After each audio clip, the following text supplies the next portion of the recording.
How you doing there? Welcome back to Babble on Talmud. Today we're studying Daf Samches, Daf 68 of Masechta Chullin. Friends, Daf 68, we begin the fourth parak. Can you imagine? We're only up to the fourth parak of Masechta Chullin. We've been studying already for over 2 months, getting close to 2.5 months.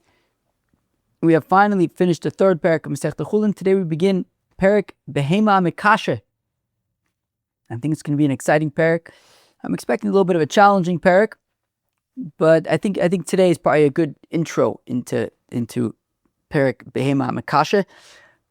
It's kind of what you see is what you get so far. It's talking about Behema Mikashe. It's come up a few times in the past already. An animal, let's say a sheep, is struggling to give birth, and they say, you know what, let's just eat them all. And you shecht the animal. So the halacha is that the fetus in the animal is, so the shechita of the animal is matir the fetus as well. Now, what happens is the animal sticks out its hand before the shechita. So now that's where things get interesting, exciting even. Did the animal bring its arm back in? Did it keep it out? Did they cut off the arm? Did they cut in the arm? Anyways, so all sorts of scenarios like that. So yeah, I think it might be, it might be a tricky daf, it might be a big one, but it's going to be a great one. So friends, join me. Let's have a great time and learn Daf Samches, Daf 68 of Masechta Chullin. So as I said in the introduction, it's going to be a bit of a tricky daf, a bit of a technical daf, a bit of a tricky daf, but just stick with me and everything's going to be great. So friends, we begin on Daf Samches Amud Aleph all the way at the top, at the beginning of the parak. Behema Amikasha Leiled. You have an animal, the animal is struggling to give birth and they decide, you know what, let us just shecht the mother, and along with the shechita of the mother, we will now be allowed to eat the fetus as well that's inside of the mother. The shechita of the mother will work for the fetus as well. Now, ve'otzia uber es yado ve'chzira. Now, while the mother was struggling to give birth and was not yet shechted, so the mother was still alive, the baby that was being born stuck out its arm and then withdrew it back into the mother, and then they shechted the mother. Again, b'memakasha leiled ve'hotzia uber es yado, the fetus stuck out its arm, ve'chzira, but then withdrew it back into the mother, and then they slaughtered the mother. Mutter b'achila, it's mutter to eat. What's mutter to eat? Well, let's just say the baby. Let's just say the baby is mutter to eat. It doesn't need its own separate shechita. You shechted the mother, and the baby's inside the mother. I'm going to quote you now a pasuk that we're actually not going to quote today in the Gemara, but it is going to come up, I believe, tomorrow. This is really the drasha that everything's based on. So I think it's worth mentioning already that the pasuk says, I'm reading you a pasuk that doesn't exist in the Mishnah. V'chol behema, that any animal, my first is paisa v'shesas shtei prosos ma'ales ger ba behema. So this animal that is in an animal, i.e., it's the fetus of a mother, osa tochelu, you can eat. So here the Torah allows, by the shechita of the mother, to eat the baby that's inside the mother at the time of the shechita. So we're saying that we're shechting the mother, and this baby that's inside the mother is permitted to be eaten as well. The probably I'd say the main question in today's Gemara is going to be really to answer this question of what exactly are you allowed to eat? Because remember, the animal stuck out its arm outside of the mother and then withdrew it. How important is it that it withdrew it? This is what we're going to be discussing today, this concept of, can you eat the arm? Can you eat maybe the rest of the fetus? What can you eat? What can't you eat? What does it mean that it stuck out the arm and put it back? Is that important? Is that not important? That's going to be what we're going to be working through today. Anyways, let's start over. And the fetus stuck out its hand, and withdrew it back into the mother. Mutter b'achila, it's permitted to be eaten. What's permitted to be eaten? I don't know. Something. The fetus, the hand, both. We'll have to see. Certainly at least the fetus. The question is really about the hand. Hotzi as Rosho. Now, if instead of poking out its arm, it poked out its head, okay?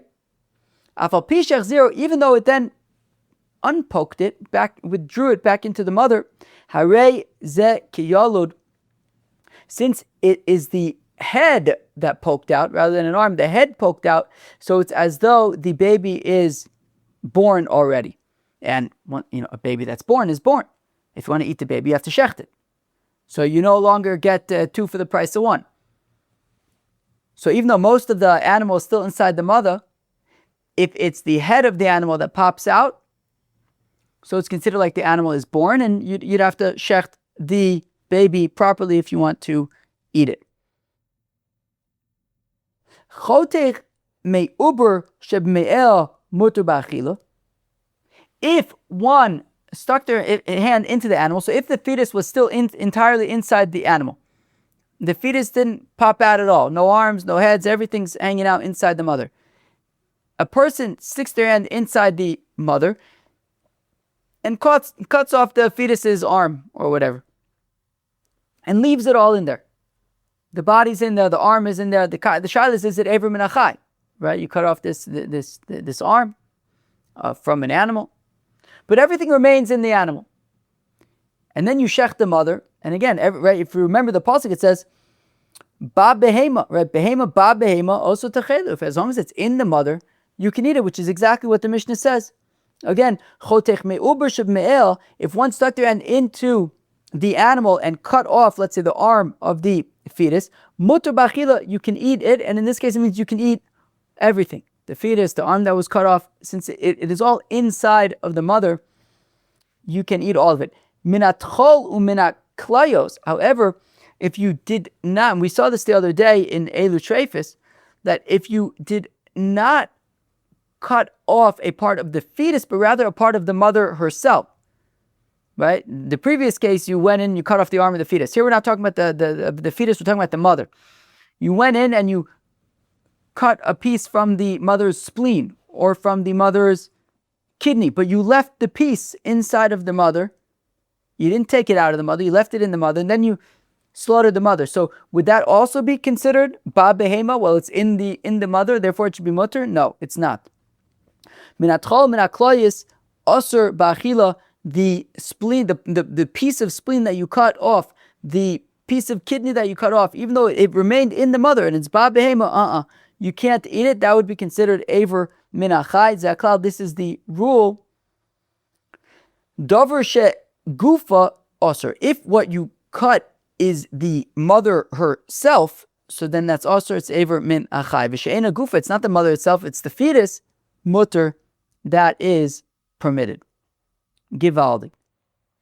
Says the Gemara, Omar Rav Yehuda Amar Rav. Rav Yehuda says the name of Rav. However, whose appreciation of Rav Yehuda and Rav has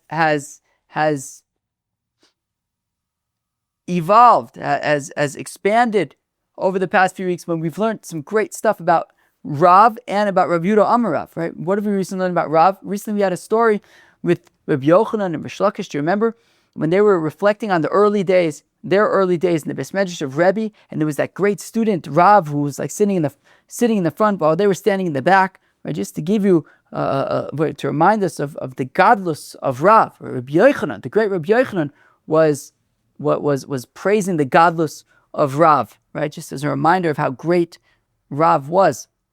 And now he sat in the front of the Beis Medrash in Rebbe Shir.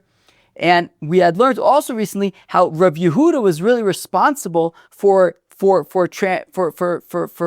transmitting the teachings of Rav, right? Much of the teachings of Rav we know through his Talmud, Rav Yehuda Amar Rav. And I think Pumbedisa may have been the largest of the yeshivas which Rav Yehuda headed. I think maybe it was the first Rosh Yeshiva in Pumbedisa. Rav was in Surah, Shmuel was in Arda, Rav Yehuda was in Pumbedisa, followed by Rabba and Rav Yosef, Rava, Abaye, right? I think much of we learned recently that much, I think, of the traditions that we have from Rav are really transmitted through Rav Yehuda. So Rav Yehuda Amar Rav, we have a newfound, I think, appreciation of the greatness of what we're learning right now. Amar Rav Yudah Amar Rab, the Aver Atzmo Osir. Okay, so to jump right into that main question that we're going to be grappling with on today's daf, the limb itself. So you have this fetus that's in the mother. The fetus sticks out its arm. So we said that you shecht the mother. Forget about right now if it withdrew it back into the mother, left it out of the mother. Don't worry about that for now.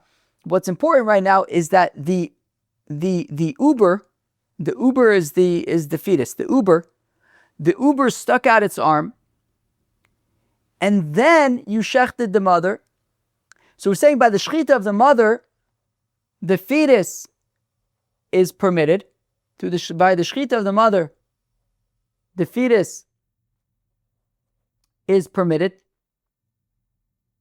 However, right, because it's inside the mother. However, that arm that was sticking out is not permitted. That arm, that arm that popped out, that poked out, is not permitted. Again, Rav Yudah Amar Rab, the Aver Atzmo, the arm itself that poked out, Osir is not allowed. My time, how come? Because the puzzle says Uvasir basare, meat, in this case, the arm of the fetus, basare, that's out in the field, out in the open. It's no longer in the confines, in the boundaries of the mother's womb. It's out in the field. It popped out, it poked out its arm. Treifa lo tzochelu is treifa, you can't eat it. Once any of the flesh, in this case the arm, left the boundaries, the borders, so to speak, of the womb, ne'esar, it is osir. You're not allowed to eat that arm. And when you shech the mother and you're allowed to eat the fetus, you can't eat that arm, even if the arm was put back in to the mother. Now says the Gemara, Tanan, we had learned in our Mishnah at the top of the daf, Be'ema Makasha Leiled, you have this animal that's struggling to give birth. Votzi uber es yado, and the uber stuck out its hand. V'echzira, and withdrew it back into the mother. Mutar b'achila, it is permitted to be eaten. My lab, Aver, is it not saying that the limb, that the arm, right, when it says mutar b'achila, it stuck out its arm, it withdrew it back into the mother, it's mutar b'achila. Is that not saying that even the arm is permitted?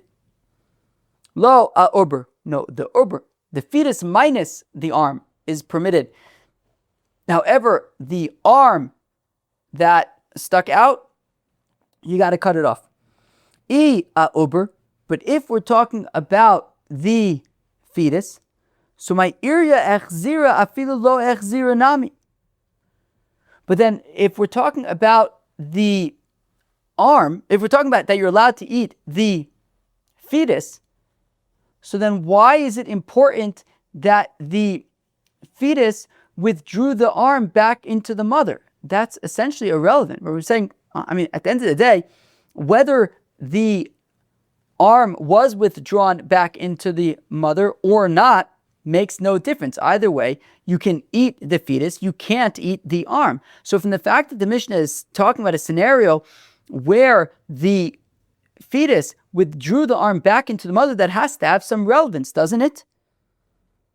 Right, so again, uber, if we're saying that you're allowed to eat the fetus but not the arm, so my irya zero. So why is it important for the Mishnah to tell us, and the fetus withdrew the arm back into the mother?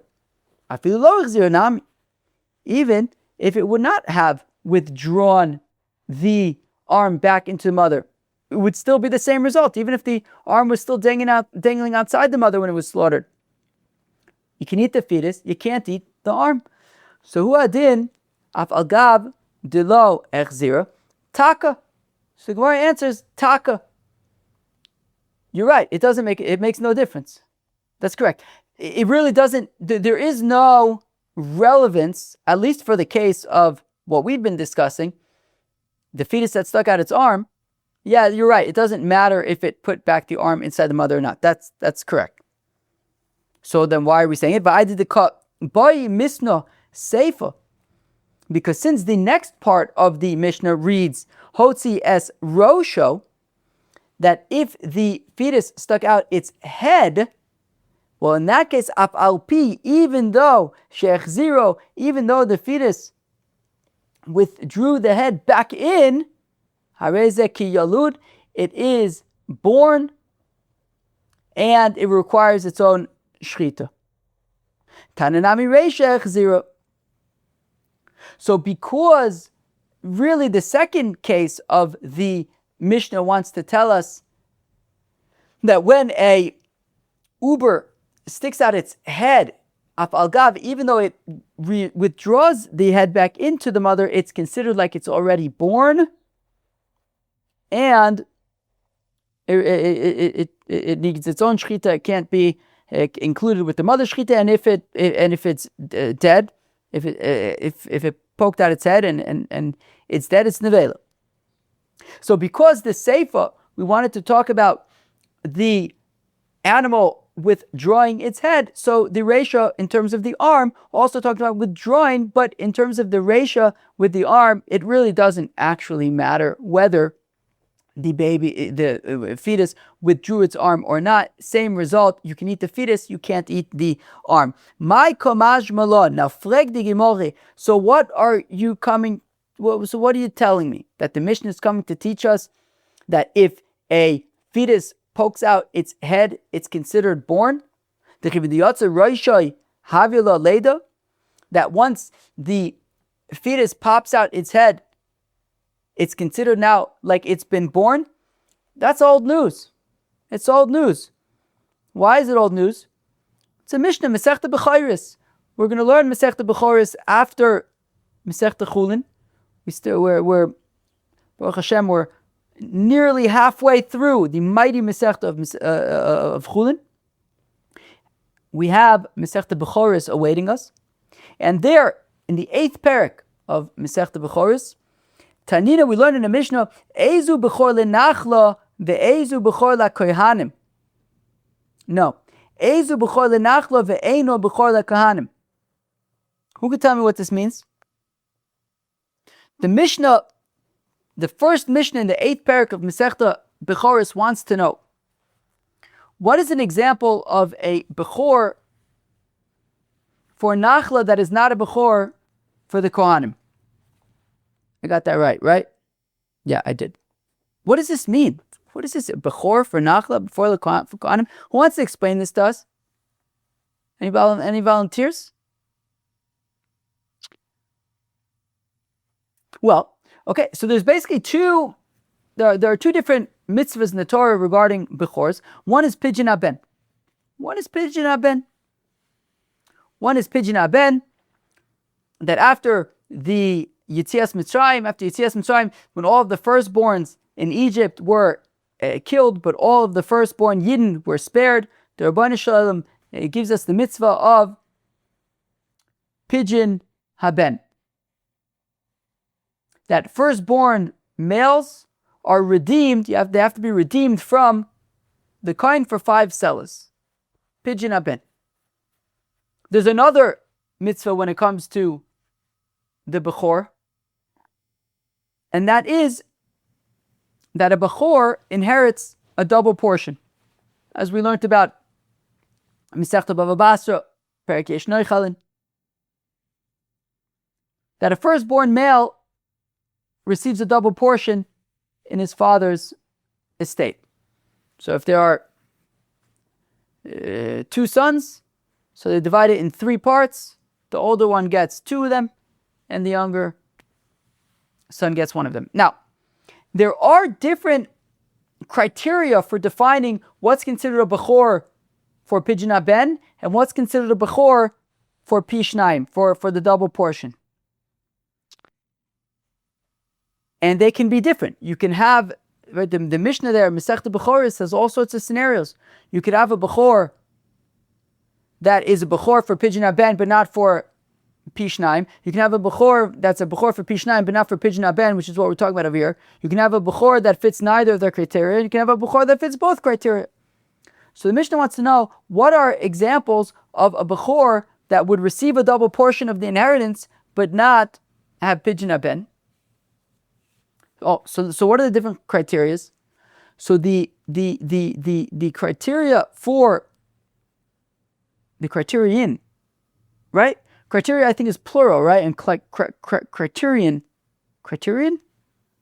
We're going to go with criterion. Oh boy, doesn't seem right, but we're going to go for it. The criterion for pidyon haben is that it has to be peter rechem. The first to leave the womb of its mother. The womb meaning a vaginal birth. So that would even exclude a C-section, for example, would not be considered peter rechem. So a firstborn via C-section would not have pidyon haben. Okay, so the definition of the bechor for pidyon haben is that this was the peter rechem, this was the first baby to come out of this mother's womb. Now, the criterion for a double portion is different, and that's what's called kihu reishis ono from Parshas Kiseitze. Reishis ono, the first of the fathers. I think it's the first of the fathers grieving, right? That if this child would die, the father would be absolutely distraught that his firstborn son died. But the point is that this is the firstborn that the father, this is my bechor, this is my firstborn son. So it's not about any technicality about the first to be born through the womb of the mother. No, this for double portion, this is the father's firstborn. Right? Ki es Parshas Kiseitze ki es abechor ben a snua yakir laseis la pishnaim. Okay. Anyways, whatever it is, kir reishis ono lo mishpat abechora. It is that firstborn that the father, has a special relationship with. Now, so says the Gemara. Tanina, we learn in a Mishnah, Masechta Bechoros, Ezu Bechor Lenachla, what would be an example of a Bechor who would get a double portion, Ve'enu Bechor Lekahanim, but would not have pidyon haben? Haba Achar Nefalim.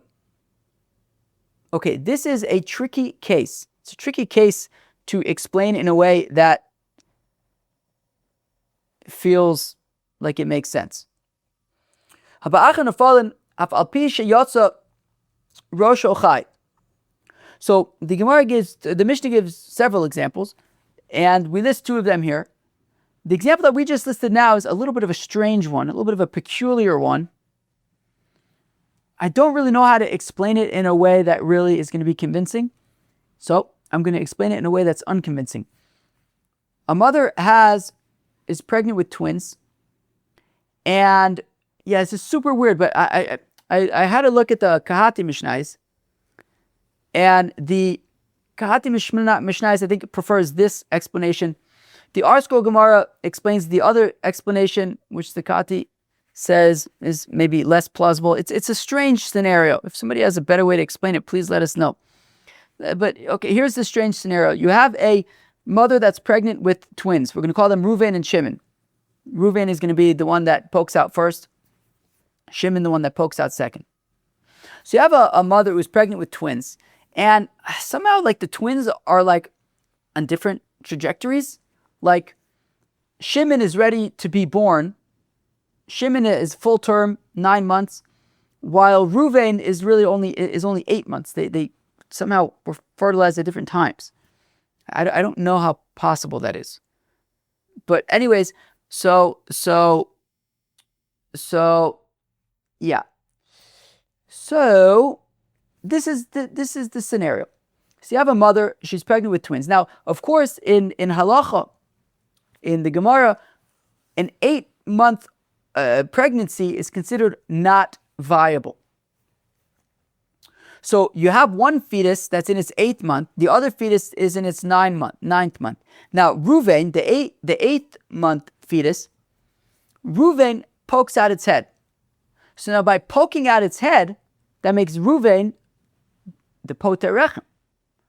Ruvain, the 8th month fetus, was the one that was poter rechem, the one that opened up its mother's womb by poking out its head. At the same time, it's not a viable child, the assumption is, in the 8th month. And so therefore this is not the father's rachis, oh no, this is not the child that the father says, here's my bechor. It's the 8th month fetus. But then the Reuven pops his head back into the mother, says, I think I need more time. And then Shimon is born. And the father says, this is my bechor. So Reuven was poter the rechem. Shimon was actually one that was actually born first. So Shimon would get the double portion of the inheritance, but there would be no mitzvah pidyon ben, since Shimon, even though it was bechor for the inheritance, is not the poter rechem, is not the bechor for the kohanim.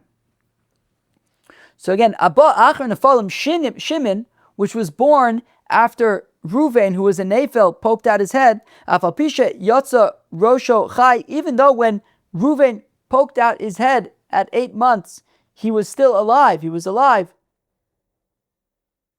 None the less, Reuven would not be the Bechor L'Nachla.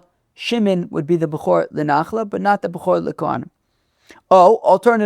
Or alternatively, another case of twins, but in this case they're both full-term twins. They're both 9 months old. Again, we have Reuven and Shimon.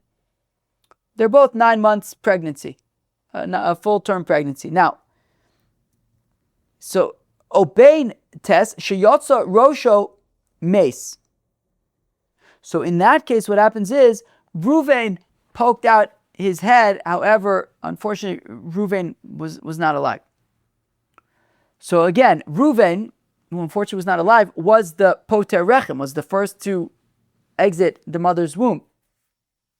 So, but it was not alive. And then Shimon was then born. So Shimon is the father's bechor. This is his rachis, oh no, this is his bechor. He's going to get the pishnayim.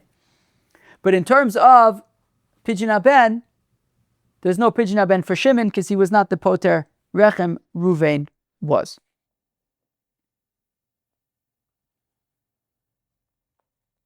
So now says the Gemara, time of the Rosh Hashanah. Okay, so in the second scenario, the reason why Reuven is not the Bechor is because he wasn't alive. Rosho Chai, but if Reuven, in this case, they're both Reuven and Shimon are full-term pregnancies, same age, which I guess is probably usually the case. And so in this case, Reuven, so in the event that Reuven would be alive, both Reuven and Shimon are alive, Reuven pokes out his head and he's alive, and he is poter rechem, he's the first to leave his mother's womb, and he's also alive. We're therefore going to consider him, Reuven, to be the firstborn also for the nachala.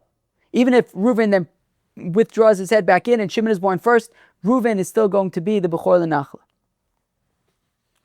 So Abba Achrab Suramai, so Harosho Chai, but if Reuven was alive when he popped out his head, Haba Achrab Shimon Bechor l'Nachla Nami Lo Habe. Not only would Shimon not be the Bechor for pidyon ben, for the Kohen, he also would not be the Bechor for Nachala, since Reuven was alive when he popped out his head and he was full term. So we see that merely popping out the head is considered being born. That is the key. The point is that Reuven, full term, right? Both Reuven and Shimon are full term pregnancies. Reuven pops out his head, even though he popped it back in. He unpopped it. And then Shimon came out first. But once Reuven poked out his head and he was alive, he's considered born. So we already know this principle from Masechta Bechayris. Why do we need to teach it here in Masechta Chullin? And we're saying that the whole point of the Reisha, when the Uber pops out his arm, and we're saying that he returns it, is really because we needed to teach it in the Seifa about when the animal pops out his head, it's considered it's born. Is that really necessary, the Seifa? We already know it from Masechta Bechayris. And if you're going to say, well, come on, Masechta Bechoros is talking about humans. Here we're talking about animals. And if you're going to say, Ashmo'inon be'udam, if we're going to say, well, sure, in Bechoros we're talking about people. V'kamaj malon be'behema. I'm sorry. If you're going to say that we have to teach, sure, in Bechoros, we said that if the head pops out, it's considered born, but that's for humans. And now here in Masechta Chullin, we're talking about a different scenario. Animals. Because you can't learn out animals. No, you can't learn out humans from animals. Why not? The ain pruzder lebehema. Because behemoths don't have pruzders. What does that mean? Well, what I understand it to mean is that an animal stands on 4 legs. And therefore, the distance, the space between its womb and the outside world is minimal. So once that head, right, standing on 4 legs, the baby basically just comes right out the back. The birth canal is much more, is minimal. And therefore, once the head of the animal would be out of the womb, it would basically be out in the world. And therefore, just the head leaving the womb, I can understand why it would be considered born. However, by a human, there's, right, a human has 2 legs, and even once the head of the baby leaves the womb, leaves the uterus, it still needs to go through the birth canal to get through the hips. It's a longer birth canal to then get out to the world, and therefore once the head leaves the uterus, it's not yet out in the world. And therefore, while by an animal, once the head leaves the uterus, it could already be considered born, I might think that the same would not apply to a human, where once the head leaves the uterus, it isn't yet outside in the world, so maybe it wouldn't be considered born yet. So we need to teach also by Bechoros that even by a human, once the head leaves the uterus, it's considered born. I hope I got the terminology right.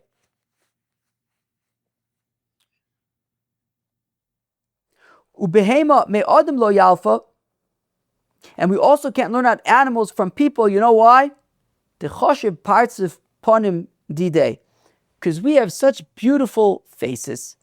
Humans just have the most beautiful faces, and I can understand why the head why the head popping out would be considered like the baby is born by a human, because human faces are just so beautiful. Masha Enkin by animals, so maybe the popping out of the head is less relevant there.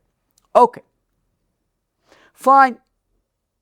So we need both Mishnayos. All right. So we had said, why do I need the Mishnah in Masechta Chullin to be teaching me about the animal being considered born once its head pops out? After all, we learned that in Bechoros. No, we need to teach humans and animals separately. But the Gemara says there's just one problem with that, and that is Hanami Tanina. Fine. Even by animals as well, this is old news. We have a Mishnah on Daf Ayin Zayin that says, Shilya, a placenta, Sheyatzisa Miktsasa, that was partially born in an animal, Asura Ba'achila, you're not allowed to eat it, because you have to be concerned that the head had come out of the animal, in that when the placenta came out, the head came out with it, even though the placenta only partially came out, maybe the head was in there. And therefore, you would have to take out the baby and check it before you'd be able to eat it, because it was already be considered born. Kesimin valad be'isha, kachsimin valad be'behema, and the sign of birth by a woman, i.e. when the head comes out, then now it's considered born, and there's nafkaminas like like for a boy, 33 days of Tumah, 7 days of Tyra. For a girl, 66 and 14. So once the head comes out, it's considered born. Kachsim and blood bebeiman, also by an animal. Right, so that was for a human, also for an animal. Once the head comes out, it's considered like it is born. So we already have Mishnayos that teach this as well, that once the head of an animal pokes out, it's already considered born. So again, what is going on in our Mishnah? Because we have this ratio that says you have this animal, this fetus, it pops out its arm, it puts its arm back in. Why does it need to talk about putting its arm back in? After all, either way, only the fetus is allowed, the arm is not allowed. We say, well, we need it for the Sefer, which teaches us about an animal that's being born and pokes out its head. It's already considered born. It doesn't matter even if it puts its head back in, it makes no difference. As if like that's like the main thing that we need to teach about, and we teach about the ratio with its arm, putting it back in is really just as a result of the fact that we need to teach that about the Sefer, where we're teaching about the head poking out, being considered born, even if it returned. But this is kind of old news that the head poking out and being born is already considered like it's being born. And Tosfos says that, and what about the fact that maybe it's teaching about it, even though it returns it, that's not enough of a reason to like have to teach this halacha all over again. About the, meaning once it leaves, it leaves. Just to teach me that even though it pokes its head back in, it's still considered like it's left. Like that's not enough of a reason to reteach this concept that the head leaving is considered born, where we've already learned about it on Daf Ayin Zayin with regard to animals. We learned about it with humans. Like, why do we need it here as well? So, like, what's going on? So Gemara says, look, I omrat bishlome hechziro dereisha davka. So you know what, says the Gemara? Let's rethink this. You know what? It would actually make a lot of sense, suggests the Gemara, if we say that when the animal withdraws its arm back into the mother, you can eat the arm. That would make a lot of sense. So the Mishnah is basically saying, Behema makasha leiled, this animal, his mother is struggling to give birth. The fetus pops out its arm, withdraws it back into the mother, you shech the mother, and now you're allowed to eat the arm because you drew it back in. It was drawn back in.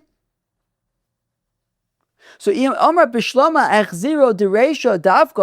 I can understand if we say, actually, when the Reisha says that the animal withdrew its arm back into the mother, and when we say mutar b'achila, including the arm you're allowed to eat, so Tana Seifa atu Reisha. So you know what? This Seifa, which we're alleging doesn't really need to be here, is really just there for the Reisha. So in the Reisha, when it pops out its arm and withdraws it, you can actually eat the arm. That would not be the case if it popped out its head. Even though it popped back in its head, doesn't make a difference. So in that case, okay, I can understand what's going on here. By an arm, you could withdraw it and eat it. By a head, you can't.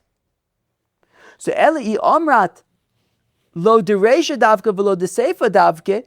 But if you say, however, that the withdrawing back into the mother, whether it's the arm, whether it's the head, makes no difference, lo malei lemisnaye klal. So why are we talking about withdrawing if in either case it's irrelevant? Says the Gemara, le'olam uber. Says the Gemara, it's like Rabbi Yehuda Amar Rav says that you can only eat the uber. You can only eat the fetus. Behema makasha leiled, and the fetus sticks out its arm. Even if it withdraws back into the mother, you can only eat the fetus minus the arm. Like we had said. Okay, fine. The Amr of Nachman bar Yitzchak, and the difference that it makes, even though you can't eat the arm, there's one small difference. Like Rav Nachman bar Yitzchak, lo nitzcha ela l'makom chetech, hachanami lo nitzcha ela l'makom chetech. We're going to learn about later on the daf on Samach Chesam and Beis a scenario where Rav Nachman bar Yitzchak says that it matters for the makom achetech. Here also it matters for the makom achetech. Think about what the makom achetech is for a second while I take a shluck of tea. The makom achetech is a very technical concept. So we had said that you have this fetus and it's being born and it pops out its arm. You're not allowed to eat that arm, regardless of if when you shech the mother the arm is still dangling out, regardless of if the arm was withdrawn back into the mother. We said regardless, you can't eat the arm. So what do you do with the arm if you can't eat it? You cut it off. How much do you have to cut off? On the one hand, let's say the arm is, I don't know, let's say the total arm, I'm making up just out of nowhere numbers. Let's say the arm is 2 feet long and it was dangling out 1 foot of it, half of it, exactly 50% of it was dangling out. So you could think, okay, get a ruler and just find the exact halfway mark, slice. It's a little bit trickier than that, meaning it's not as simple as that. Why not? Well, because what did we say earlier? We said that the reason why you're allowed to eat this fetus is because the pasuk says ba behema, right? Behema ba behema tochelu. That the fetus that's inside of the mother you can't eat. Meaning whatever's inside the mother you can eat. The thing is that if you go to the, if this arm was dangling out exactly halfway, and you make that cut exactly at the exact place where the cut is severed was not technically inside the mother. It was like right at the edge. It wasn't inside. It was like right. It was at the edge. If you moved it inside just a little bit, it would have still been inside the mother. But here it was like right up to the edge. It wasn't technically inside the mother. It was right at the edge. It wasn't outside either, but it was like right at the edge. So that's the difference. The difference is that if the animal withdrew its arm back into the mother, which means that at the time of the shechita, the arm was inside the mother. So while you won't be able to eat whatever was sticking out of the animal, whatever stuck out of the animal, but the exact place of the set of the cut of where you need a cut, you can literally go to the hair, just make a perfect cut, and that's fine because when you shechted the animal, the leg was inside the animal, and that cut was that exact location, that exact point was inside the animal. But if the animal did not withdraw its arm back into the animal, if the fetus did not withdraw its arm back into the mother, which means at the time that you shechted the mother, the half of the leg, half of the arm was sticking out, and if you do an exact cut, that exact location wasn't quite in the animal, that's not enough. You would have to pull out the arm a little bit further to cut, just to make sure that what is left was inside the animal at the time. So again, the only difference that it makes in terms of whether the fetus withdrew its arm back into the mother or not is for that exact point of the cut. So just like Rav Nachman bar Yitzchak says that we're talking about the exact place of the cut. So here also the only reason why it matters whether the arm was in the mother or not is in terms of just the place of the cut. When we cut off the leg, the part of the leg that was outside, what exact location do we need to be cutting from? So essentially where we've landed at is that it is ultimately relevant that the animal withdrew its arm just for the place of that cut. However, by the head, it's completely irrelevant. Once the animal pokes out its head, it's born. Bringing it back in serves no purpose at all. Now, we are going to see a brisa where we're going to expand now on some more scenarios regarding this fetus that stuck out part of its body and what happens. So Tashma coming here. Behema makasha leiled. Okay, our scenario of the mother who was struggling to give birth. Hotzi uber es yado, if the fetus stuck out its arm. Ve'achzira, and withdrew it. Ve'achar kach shochat es imo, and then you slaughtered the mother while the entire fetus was inside. Mutter ba'achila. It, what's it? Well, we'll discuss. It is mutter ba'achila, to eat it. Shachat, it's permitted to eat it. Shachat es imo b'achar kach echzira, if the animal stuck out its arm, the mother was slaughtered, and then the animal withdrew its arm after the mother was slaughtered. Asur ba'achila, you're not allowed to eat it. You're not allowed to eat what? Right, so you slaughtered the mother, the arm was still dangling out, and then it withdrew it. Asur ba'achila. Hotzi es yado, if the animal had stuck out its arm, v'chatcha, and they chopped it off, v'achar kach shochat es imo, and then they slaughtered the mother.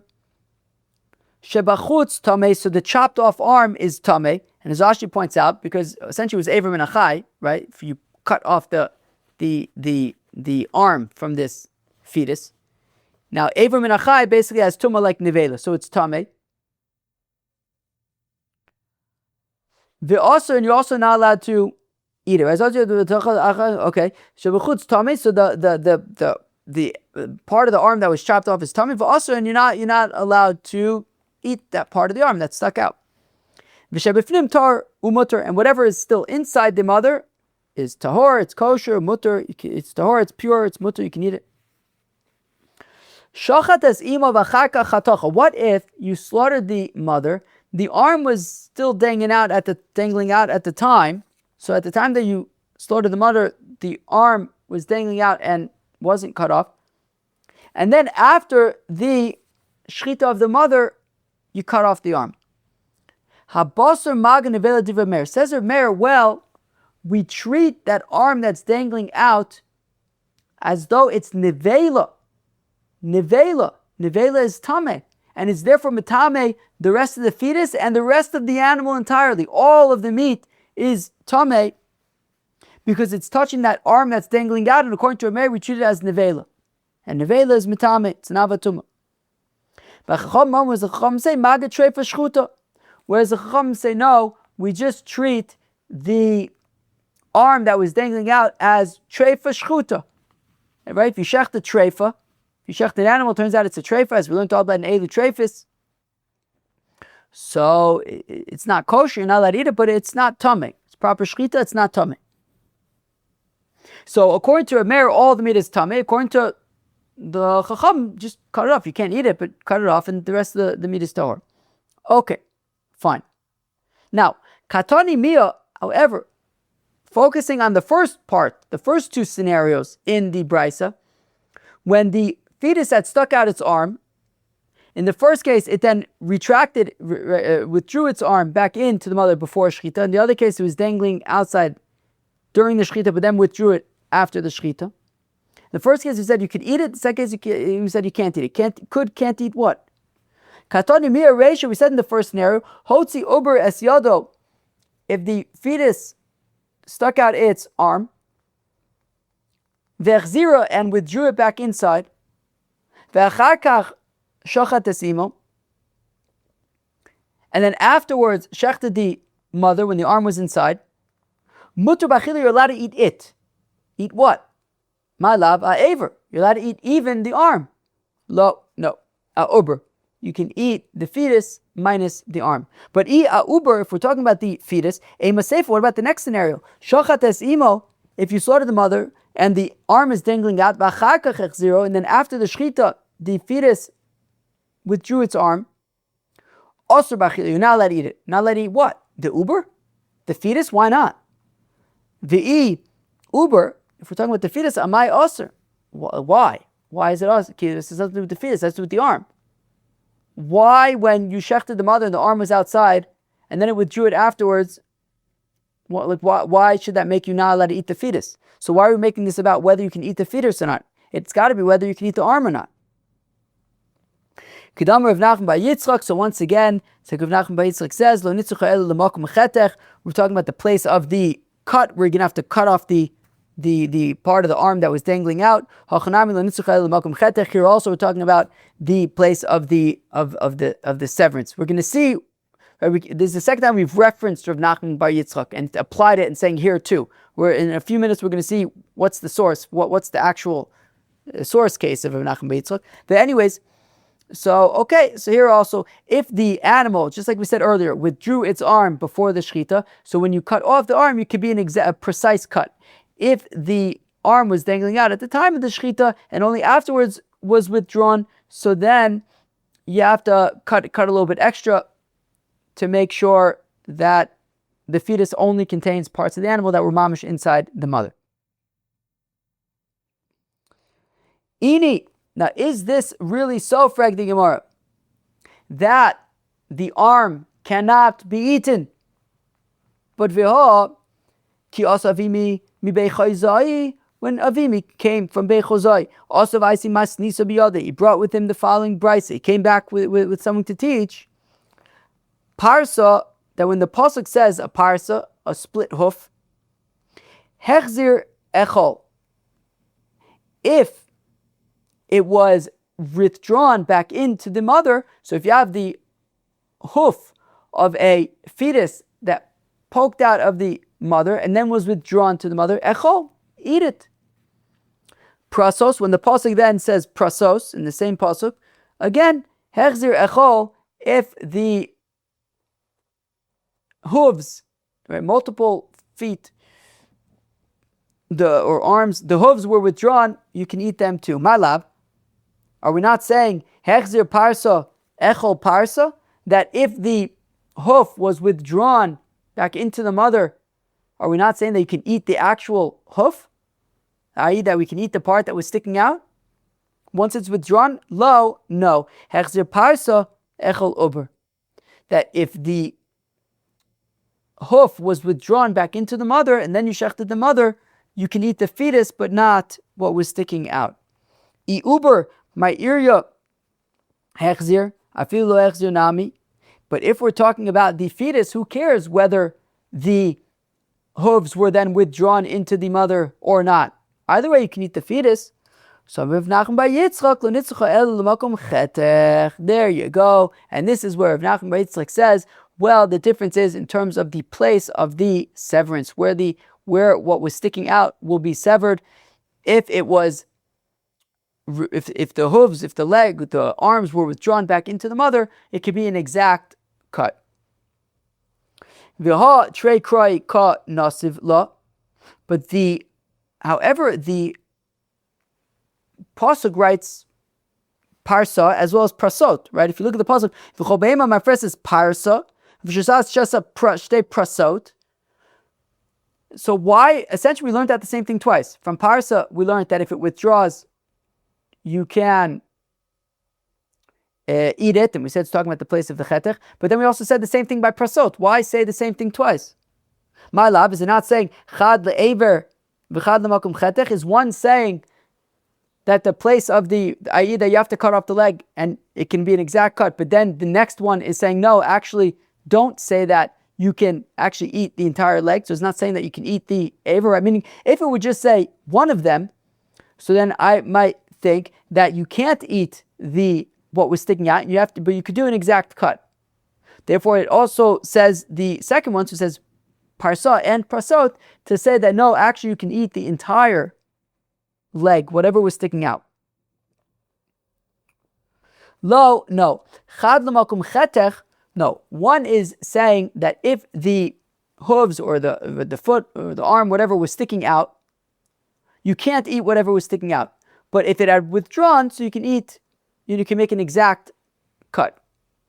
V'chad, and the other is teaching the kalut, that be'etzem when it says prasot, that's where we learn that if it's withdrawn, you can make an exact cut. But parsa, the singular, what it's actually teaching about is an interesting scenario, kalut.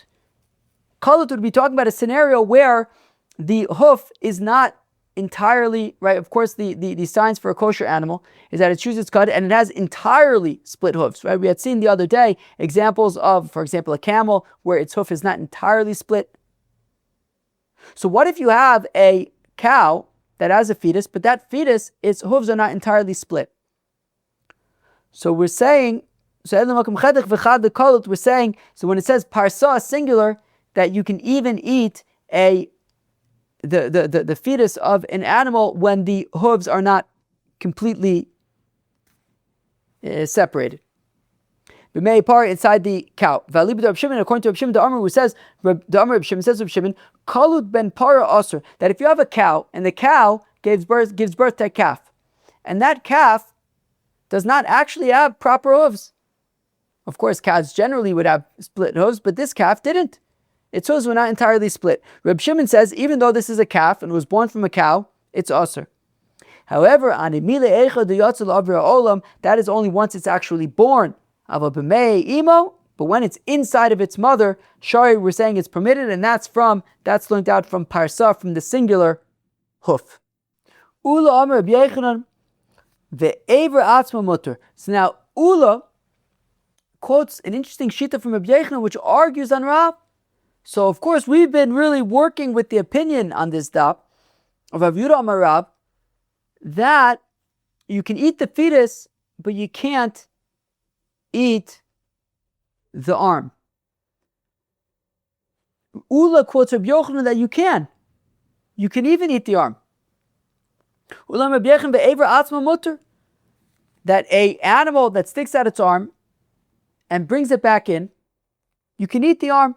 Omar le Rav Yehuda le'ula, but Rav Yehuda says to Ula, the Rav Shmuel Damar Tavaya, but Rav and Shmuel say ever atzmo asur, that the arm itself, you can't eat it. Omar le Ula responds to Rav Yehuda, look, man yoyev lon me after the Rav Shmuel umalina nain. If someone would give us even the dust from the graves of Rav and Shmuel, we will fill our eyes with it. That's somehow a way to say, I mamish put Rav and Shmuel on the highest and hold them to the highest regard and have, they're mamish the highest of the high. What do you want me to tell you? This is what Rabbi Yochanan says. Hakol hayu bichlal basu basad the trefel osochedu. Look, we have the pasuk that says that any meat that's out in the field, treifel osochedu, it's treif, you can't eat it, right? Like we darshaned earlier, that once the arm leaves, you can't eat it anymore. And that applies essentially really to all scenarios where something leaves where it's allowed to be, including shchutei chutz. As we learned, very tricky Gemaras at the end of Masechta Zvachim. Like an animal that leaves the, kachir that leaves the azar, for example. Right, so it says, once